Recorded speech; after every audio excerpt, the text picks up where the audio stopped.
Hello सगळ्यांना, मी प्रियांका. तर आज इथं मम्मीनं केल्या होत्या नाश्त्याला आंबोळ्या आणि खोबऱ्याची भाजी आणि ही इथं लागली होती स्वयंपाकाला. तर चपाती करत होती, बाकीचा सगळा स्वयंपाक तिचा झाला होता आणि मी इथं भरत होते माझाच डबा. तर माझा डबा म्हणजे मला जायचं होतं आज सासरी, कारण आमच्या घरातले सगळे गेले आहेत एका लग्नाला माझ्या दिरांचंच लग्न आहे, तर त्यासाठी ती गेली होती. तर मला म्हणून इकडे यावं लागलं.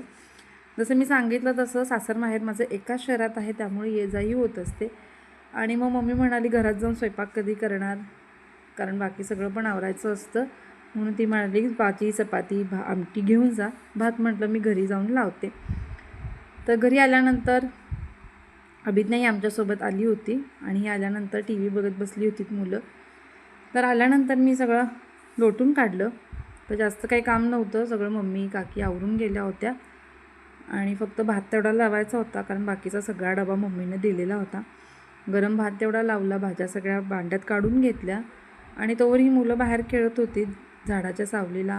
अनन्या आणि अभिज्ञा जेवणापाण्याचा खेळ करत होती आणि अर्जुन JCBनं खेळत होता.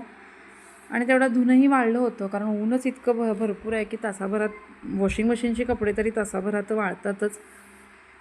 तर ती कपडे वाळली, ती घडी करून घेतली. तर ह्या पोरांचं येजामध्ये चालूच असतं, काय थोडं खेळायचं, थोडं आत यायचं. त्यानंतर मला येताना आजीनं आमच्या दिला होता खाऊच्या पानाचा वेल. तर तो तसाच बाटलीत राहण्यापेक्षा म्हटलं आहे वेळ तर ते लावून घेऊया. आता मातीत तो लावला आहे, आता बघूया तो कसा येतोय. तर पाणी सगळं थोड्या झाडांना घालून घेतलं आणि तोवर मुलांना भूक लागली म्हणून ही मुलं जेवत होती आणि माझंही सगळं आवरलं म्हणून मीही थोडीशी फ्रेश झालो. तर असा होता माझा आजचा दिवस. व्हिडिओ आवडला असल्यास नक्की लाईक करा, शेअर करा.